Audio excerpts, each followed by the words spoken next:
come with me on a late night drive to get some petrol. I'm empty and you're coming with me. Let's talk about something. I wanted to talk about a topic that was at the top of my mind, something that is become of great importance to me, and that is prayer. And that is praying. I am not proud to say I did used to miss a lot of my prayers.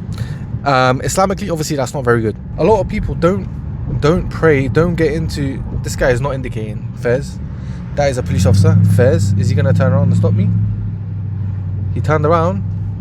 Never mind, he went to the other side.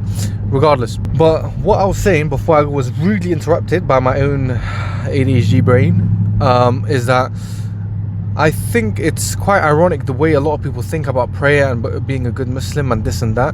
I think people overestimate or make it a burden for themselves to start praying.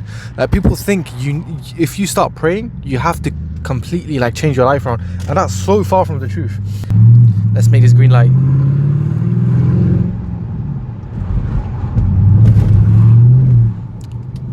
Yes, we made it. Obviously under the speed limit. Bus man, you wait for me. Thank you.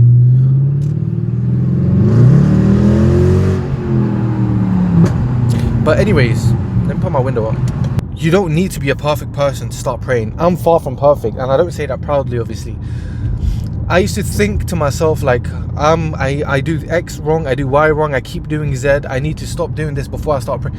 Bro, it's so far from the truth, it's insane. I read a quote, and the quote goes, Allah is more pleased with the believer that comes back and starts praying and starts remembering him again. He's more pleased than the person who's lost their camel in a desert. So deep that. So imagine you're in a desert, right? And your only form of transport is a camel. Obviously, there's no 4G, there's no 5G, there's no EE, Vodafone, none of that, yeah? And you're in the middle of a desert, and you lose your camel, and you're basically cooked, I'll be honest.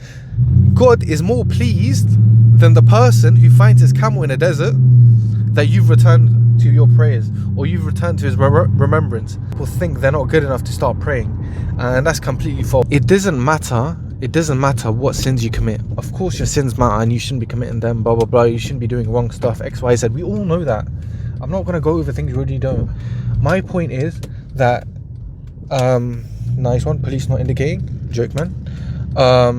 Regardless, my point is that it does not matter what sins you commit in your private life or in your public life. That should not be the reason why you guys stop praying or miss your prayers.